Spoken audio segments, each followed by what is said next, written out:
one of my teachers used to say understanding is a booby prize, because the idea that you understand the concepts, that gives you a step in the direction.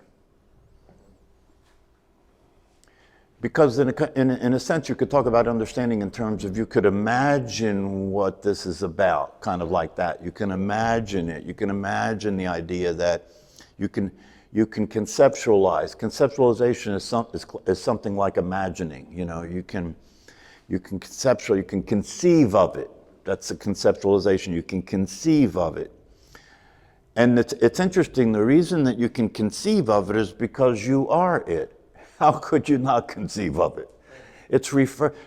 What it refers to is you.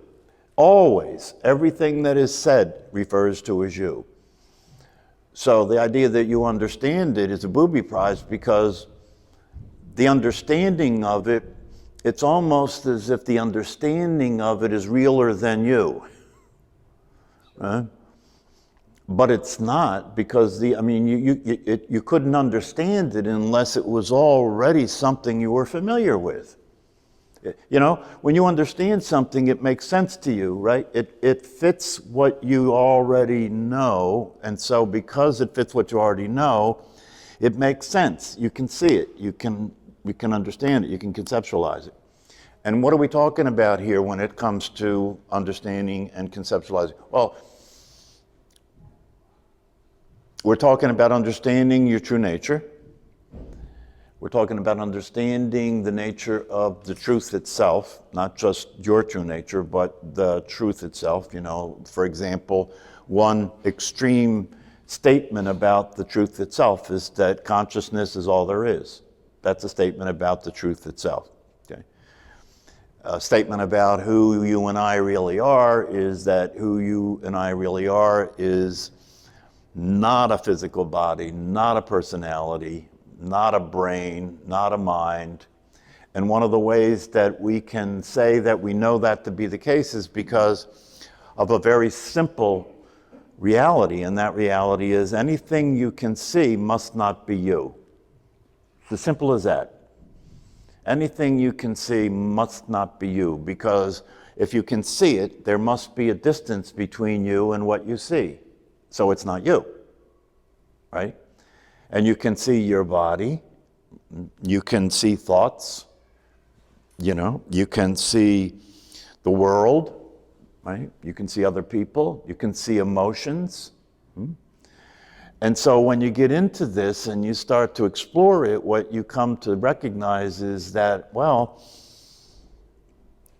what is it that I can't see? I know what I can see, but what is it that I can't see?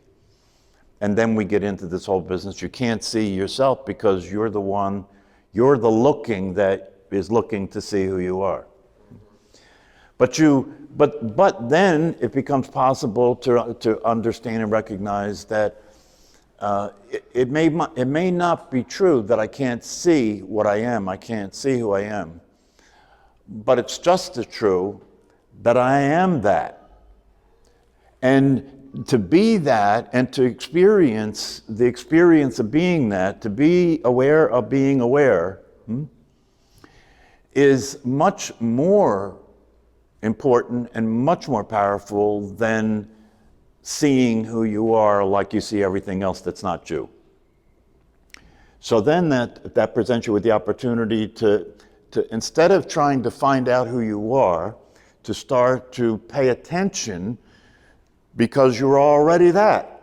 So you don't have to find it out. All you have to do is pay attention, because you're already that. And if you pay attention, and you pay attention to and this is where things get kind of interesting. When you pay attention, there's a chapter on attention in the book, right? When you pay attention to attention, you begin to discover what's really going on. When you pay attention to attention, you start to discover what's really going on, because you realize that attention, first of all, may have been something that you really didn't pay attention to, right? Attention is something that you really didn't pay attention to, even though it is as powerful as it is. So now you're paying attention to attention. And so it becomes interesting because if you pay attention to attention, you start to get interested in, well, what the hell is attention?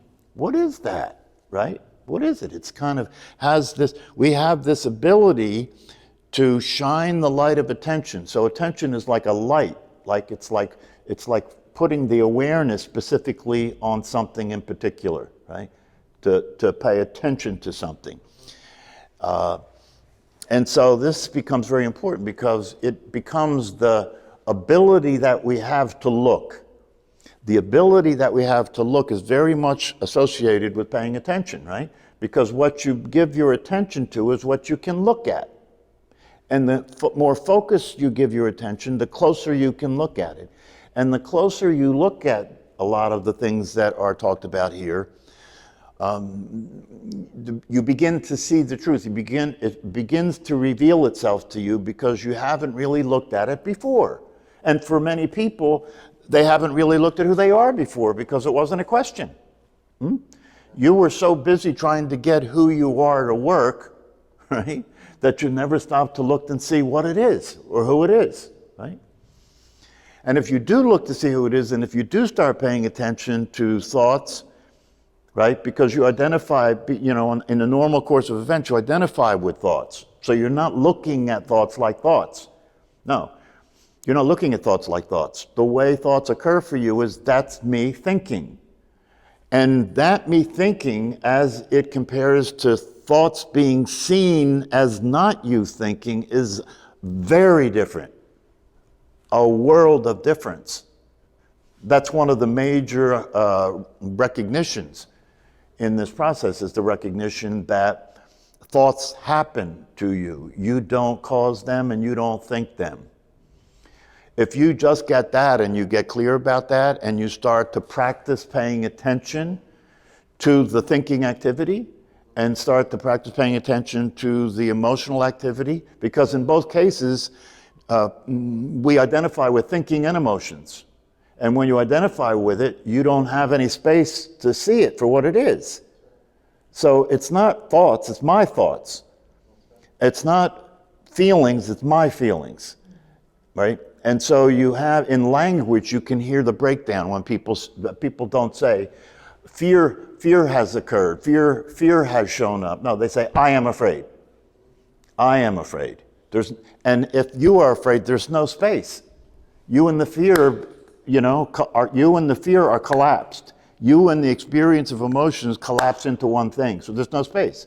Same thing with thinking, right? If you operate from the understanding or from the view that the voice in my head is my voice, those thoughts are my thoughts. I am thinking those thoughts. Okay, if you operate from that understanding and from that being the truth, right, then along with that comes a whole set of consequences to having made that mistake.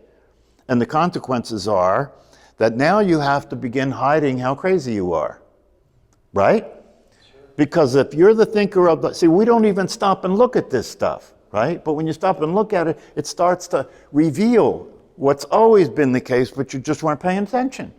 So now you start to pay attention, you see, oh, so I am not the thinker of the thoughts. I thought I was the thinker of the thoughts, and one of the thoughts that occurred was I'm crazy. I must be crazy to think those thoughts, right? Yeah, when you look at your own thinking, now you may not even get to the point where you say I must be crazy, but you feel crazy, right? You feel crazy. You have what they call cognitive dissonance. Angelo talks about this in the book, cognitive dissonance, right? Cognitive dissonance, an example of that is you consider yourself a good person, right? You consider you've concluded that I am a good person, right? So now what happens when you do stupid stuff and you're not a good person? You've concluded that you're a good person, right? But what happens when your behavior says you're not a good person? What's that like for you? It's awful. Yeah. That's called dissonance. In other words, you're in conflict with your own image of yourself. You see what I'm saying? That's called cognitive dissonance, right? And so one of the things that this is about is being able to be authentic, being able to be real, right? And so to be authentic and to be real when it comes to whether you're a good person or not, right? Means that you let go of the concept that I am a good person and exchange it for reality. And the exchange would be, I am a good person sometimes. Okay? And then you can carry that even further, you know, I am a good person sometimes. Now you see, this is the whole thing. If you're doing an inquiry, one of the things that Angelo says, and I agree, inquiry can be very powerful in moving you very quickly into being aware of the truth, right? Because if you start to pay attention, what you're paying attention to starts to fall apart at the seams because you realize it doesn't make any sense. What you thought was the truth, when you give it your attention, starts to fall apart at the seams. The house of cards starts to fall. Yes, because then you're paying attention. You say, okay, so I thought I was a good person, but now I realize that sometimes I'm a good person and sometimes I'm not a good person, okay? And then you can take that even further if you keep paying attention, because then the question could arise, am I a person? You see how that goes? Am I a good person or a bad person? You can move from the misunderstanding about that to I am good sometimes, I am not good sometimes, but then you can move from that to, well, but am I that which is good or bad? Am I the person which is good sometimes and bad sometimes? Right? And if you keep pursuing that and you keep looking at what is happening, you start to realize that what you call a person is an image, right? Is an image or an understanding or concept, self-concept that you have about yourself that doesn't exist in reality anywhere. And all it is, when you pay attention, if you really keep watching, all it is your conditioning. All it is your conditioning. Because your conditioning produces the thoughts, right?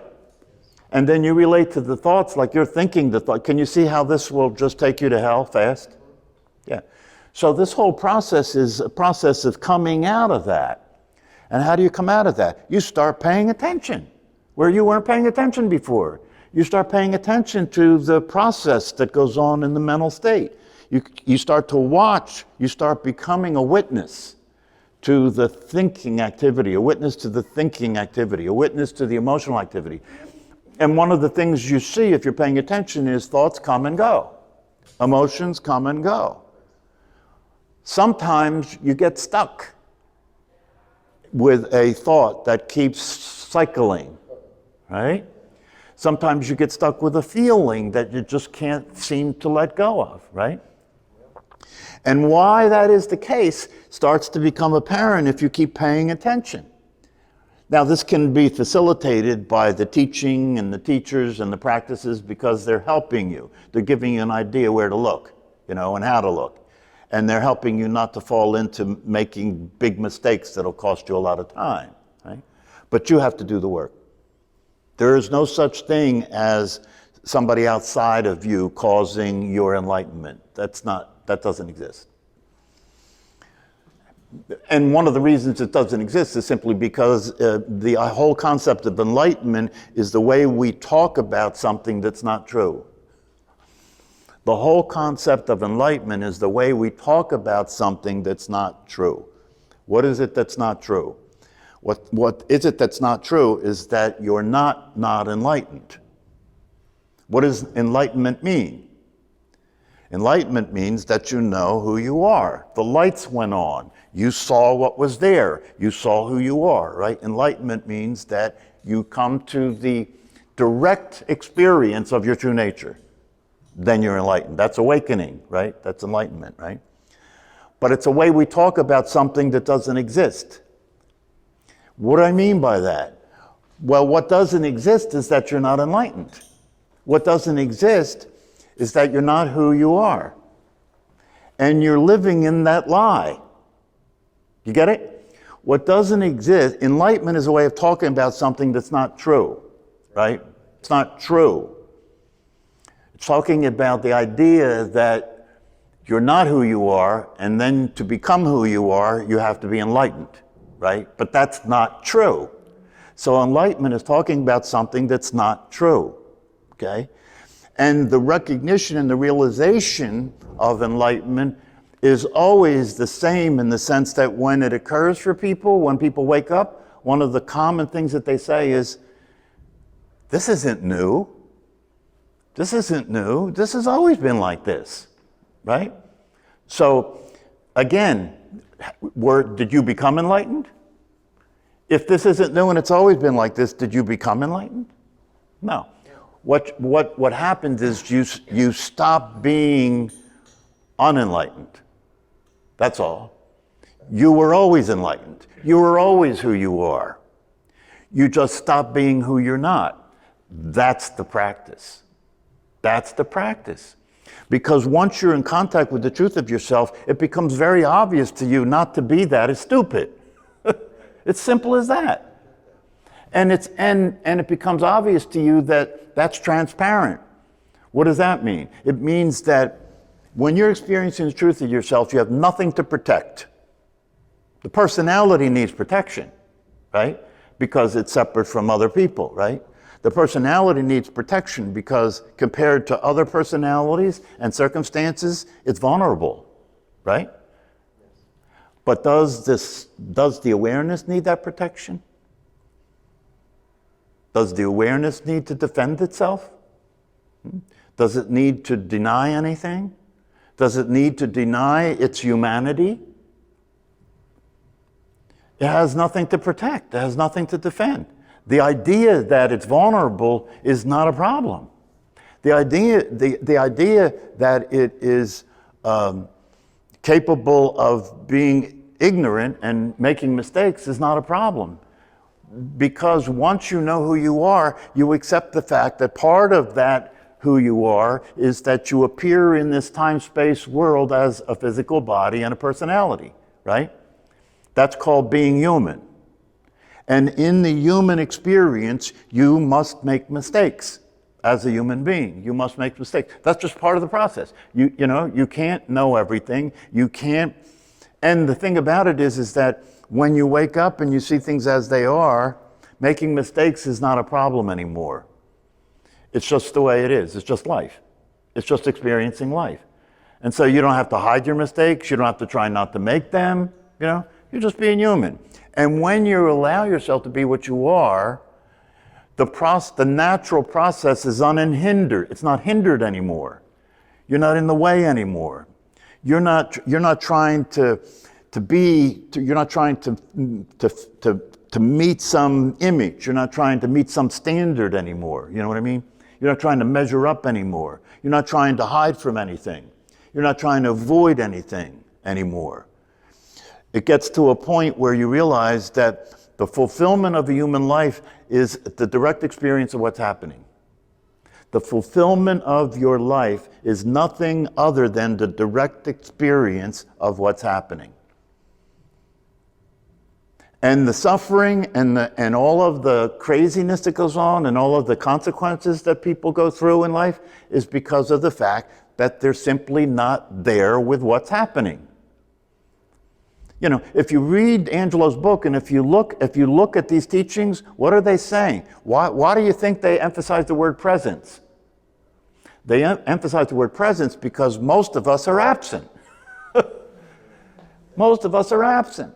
Most of us are living in a world that's being generated by thought, being generated by concepts, being generated by the past, being generated by your imagination of the future. And you're in that world. You're living in that world. And you don't know you're living in that world. And so that's why this business of awakening becomes relevant, because what's it mean? If you wake up, you're coming out of that world and you're being present to the world.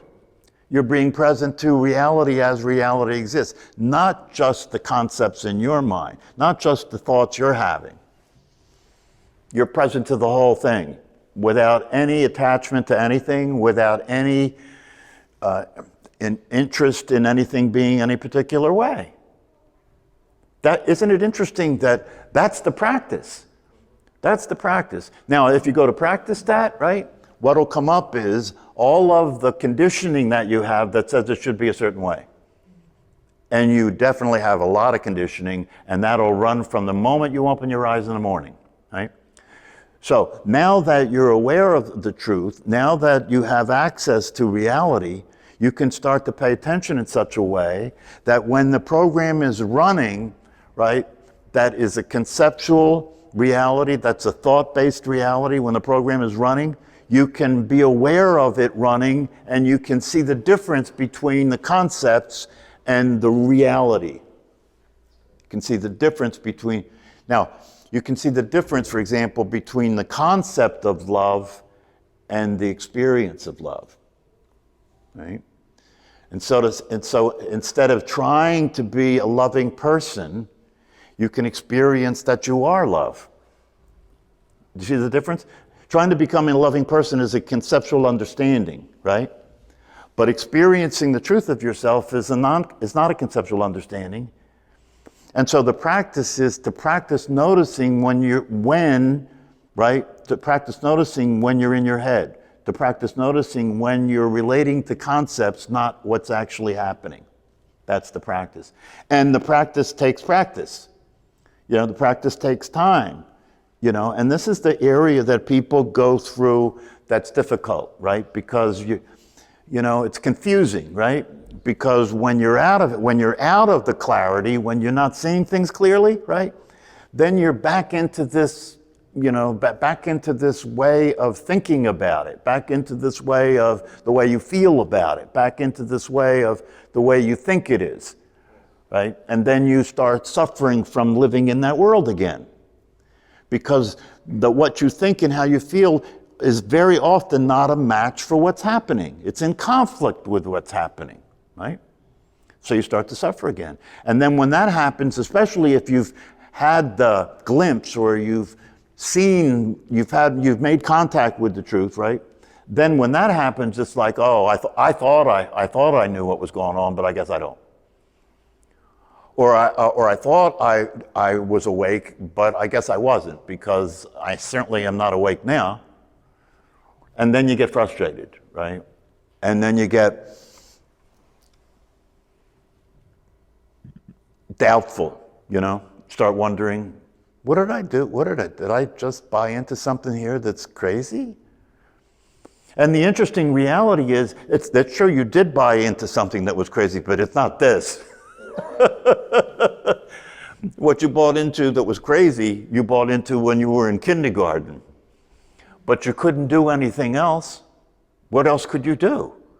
You're in kindergarten. What could you do? Tell the teacher you got this all wrong? Based on what?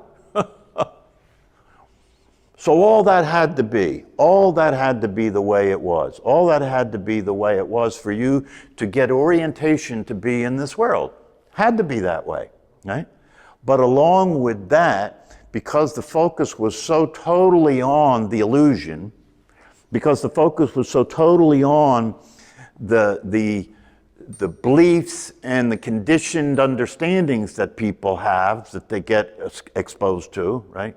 That as that process continues, you're paying attention to what you're not, thinking that's what you are. And you can't do it any other way, right? You're paying attention to what you're not, thinking that that's what you are, and you're suffering, and you can't figure out what the hell's wrong. That's what Angelo said. He was in his 20s, and he realized, I don't know what's wrong here, but this is not fun. I don't know what's wrong here, but this is not comfortable. Right? And then it starts to become a matter of, that at some point, if there's a breakthrough and you make contact with the reality, then it's like, oh shit, how could I think that? How could I believe that? Right? Then you start to look and say, well, that's so foolish to think things like that. Because when you look yourself and you use your own ability to direct your attention and hold your attention and pay attention, it reveals the truth. You see, that what you thought was true is not true. That's what I mean when I say we can debate about that if you want, but you'll lose. Why? Because I have all the evidence. It's as simple as that. If we start to look at what the evidence says, you can't possibly win.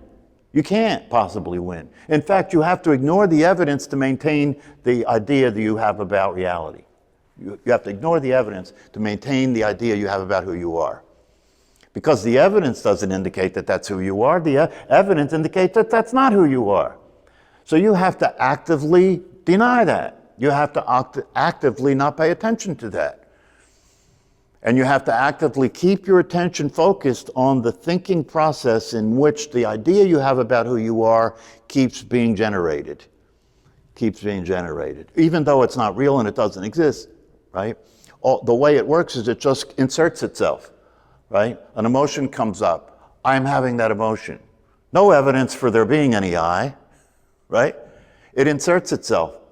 It inserts itself so automatically that you don't even notice it anymore, right? And that's how the thought process generates the idea that you are the personality when there's no evidence at all for that being the case. And as long as you stay in the thought process and you don't leave it, you can argue for it. You can maintain that idea, right? But if you leave the thought process and you start to look around without using what you think to tell you what's going on, then you see pretty clearly what the evidence says. And when you see what the evidence says, it becomes a matter of you can either continue to resist that, you can either continue to reject that, in which case you will suffer, right? Or you can start to let go of your beliefs and your conditioning and allow what's there to be there. And when you do that, it may mean that you have some catching up to do, right? When you do that, it may mean that you have some crying to cry, right? Or you have some experiences to allow yourself to be aware of that have been stuffed down, right? Because they weren't okay. It wasn't okay for you to cry. It wasn't okay for you to be human, right? You were aspiring to sainthood. There is no pat answer to these questions. There is no specific path that you're either on that path or you're not on the path. There's no such thing as any of that. The process is absolutely unique to you. Right? So when you say, well, what would be next? I don't know. If I was interacting with you, right, and my intention was to serve you, to support you and assist you in waking up, right, then I may let go of any ideas I have about you or what I should say next and just let something happen. That's called the grace of God, right? That's thy will be done, not my will be done. If I understand this, I can let go and simply be present with you in what you're saying, and something will come out from me to you that I didn't generate. I just allowed myself to be out of the way, like that. So as far as I can tell, that's the way teachers that can transmit the truth. Right? That's how it happens, is that they're not looking to see what's the right thing to say to you, right? They're accepting that there is no right thing to say to you, right? And that if they let go of their own thinking activity, right, and just be here, right, something may come out of my mouth that would be just what you need to hear. And I wouldn't have said it, something used me to say it. That's how it occurs. So as a person, you think you are a mind-body organism. That's true, right? I can understand your confusion. The problem is that's not true. Awareness doesn't have any parts. That's why they call it holistic. That's why they call it non-dual. Awareness doesn't have any parts. You see, and if you get that, if you get that in your heart center, the game's over. That's non-dual experience, right? Non-dual experience means there's nobody separate from reality to think about it and judge it and be separate from it. There is nobody separate from reality to do that. And when that's obvious and when the experience you're having is consistent with that truth, you don't have any problems. Because you and me are the same thing, you and Putin are the same thing, you and yesterday are the same thing, you and tomorrow are the same thing, you and your body are the same thing. So where's the problem? So all of the teachers then are basically making a concession because they're speaking as a person to people. It depends on the teacher. I mean, some people, when Ramana Maharshi started teaching, he didn't make any concessions because he didn't talk. But then he realized that, that there were people that couldn't get that communication. There were people who couldn't get that teaching of silence, right? So then he made the concession of speaking. But the concession is only to enter into your world long enough for you to come with me out of it. You know what I'm saying? You have to experience awareness in order for you to be awake, right? Can you see the impossibility of that when in fact you are the awareness? It will never ever happen. So what this process is learning to recognize that.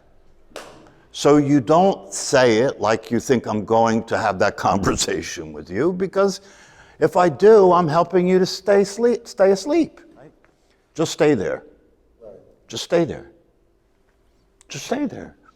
Just keep being aware. Keep paying attention. Keep being aware. Keep paying attention. That's real. That's you. That's life. That's all. There's nothing hidden. It's not going to happen tomorrow. That's one of the things that's very important to understand about this business of having a direct recognition of the truth. It can only happen in the present moment. It can only happen in the present moment because that's the only reality. So right away that saves you some trouble, right? Because now you don't have to think that it's something that you have to learn, it's something that happened before, it's something that will happen. No, it only happens in the present moment, and it is happening in the present moment. How easy can it be? Right? How easy can it be? It can only happen in the present moment, and it is happening in the present moment. So you have to work to ignore it. You have to work to ignore it. By doing what? By thinking about it instead of simply experiencing it. And it's not even that you're experiencing it, it's experience that's experiencing itself. But it has to be an experience for it to be real. And that is happening all the time. Experience is experiencing itself all the time. You have to generate another channel to live your life on. You understand? Experience is experiencing itself all the time. You have to continue to give your attention and your energy to the thinking activity, which is the other channel. And you live your life on that channel, ignoring reality.